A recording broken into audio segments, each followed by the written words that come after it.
Alright mga boss. Ito yung isa sa mga sikat na pinag-uusapan ngayon sa boxing world. What if daw umakyat si Junto Nakatani sa super bantamweight at labanan si Janril Cuadro Alas Casimero? Yan yung pag-uusapan natin ngayon. Pero bago yan, huwag kalimutang mag-subscribe at i-hit yung notification bell para palagi kang updated sa ating mga legit and hype na kwentuhan sa mundo ng sports. Welcome back to my channel. Eljun nga pala ang tagapagkwento sa inyo ng mga trending sa social media, sports and entertainment, locally or internationally. Kung bago ka pa lang, like, share, and follow me para palagi kang updated sa ating mga kwentuhan mga boss sa mundo ng sports and boxing, arm wrestling, lahat iba pa. Sabi ko nga mga boss kanina, ito yung usap-usapan ngayon sa boxing world. What if daw ilaban si Junto Nakatani na undefeated na pound for pound, isa sa mga pound for pound ng The Ring Magazine ngayon, kung di ako nagkakamali, number 9 si Nakatani. So ngayon, ang sabi ng iba, paano kung si Casimero lumaban kay Nakatani? Remember guys, tinalo before ni Nakatani si Milan Milindo. Kung di ako nagkakamali, 31 years old si Milindo noon, diba? So itong si Vincent Astrolabio natalo rin nung bago pa, diba? Round 1 lang natamaan ng solid straight to the body.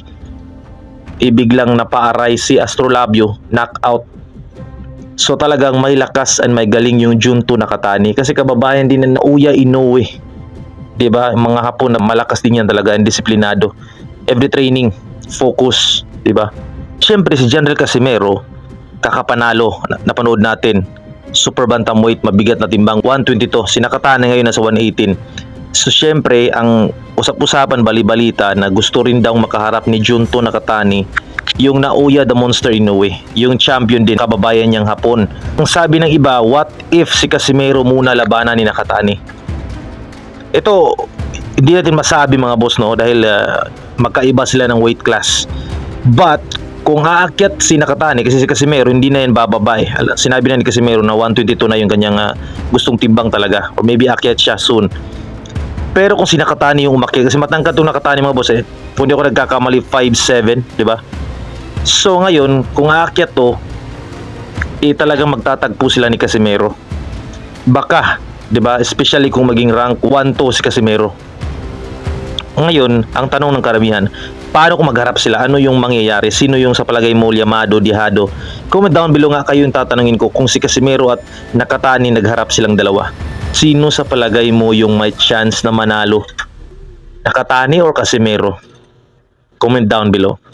Kaya bang pabagsakin ni Nakatani yung Casimero, or kaya bang i-knock out ni Casimero yung Junto Nakatani na isang pound for pound best fighter in the world? Diba? Babasahin natin yan. My own personal opinion mga boss, 50-50 pa rin to Kahit pa sabihin natin umakyat si Nakatani, yung Nakatani mga boss, may lakas to May lakas talaga to na pwede kang may chance ka talaga na pwedeng masaktan ito or ma-knockdown ka. Hindi ko masasabing sharp gumalaw si Nakatani, pero magaling siyang mag-timing, magbasa ng body language din. Pag nakikita niya na medyo nagkakamali ka, magaling siyang makabato ng mga solid shots. And maganda yung kanyang momentum sa galaw. So may timing, may balance, may distansya, magaling siya dumistansya kasi mahaba yung reach nito So kung si Casimero makakalaban niya, syempre alam naman natin si Casimero mga boss, talagang early starter si Casimero, 1, 2, 3, babanatan niya ni Casimero So mag-ingat lang siguro si Casimero mga boss sa straight to the body, diba? Power shots ni Junto Nakatani kasi, pero syempre yung suporta ko 100% kay Casimero din talaga, pero 50-50 yan.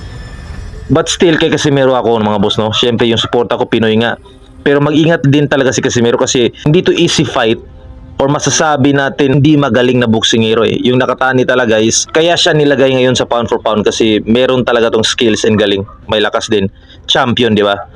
So I think guys, magandang laban yan bukod sa yung ibang usapan ngayon na what if daw Casimero, Acero, hindi mananalo si Astrolabio kay Casimero mga boss. Alam natin yan, magaling si Casimero. So mas kapantay niya yung Nakatani or maybe Naoya Inoue. But still, kung Nakatani man yung makakalaban niya, Casimero talaga tayo dyan. And syempre kung sa body structure, mas malaki yung Casimero, mas makunat. Yung Nakatani kasi medyo hindi masyadong malaki, di ba? So kung aakyat siya, maybe magpapalaki siya, but still Casimero pwede niyang i-knockout si Nakatani. 100% especially kung 100% yung condition ni Casemiro. 'Di ba? What do you think, guys? Like, share, follow me. Yun lang, salute, peace out.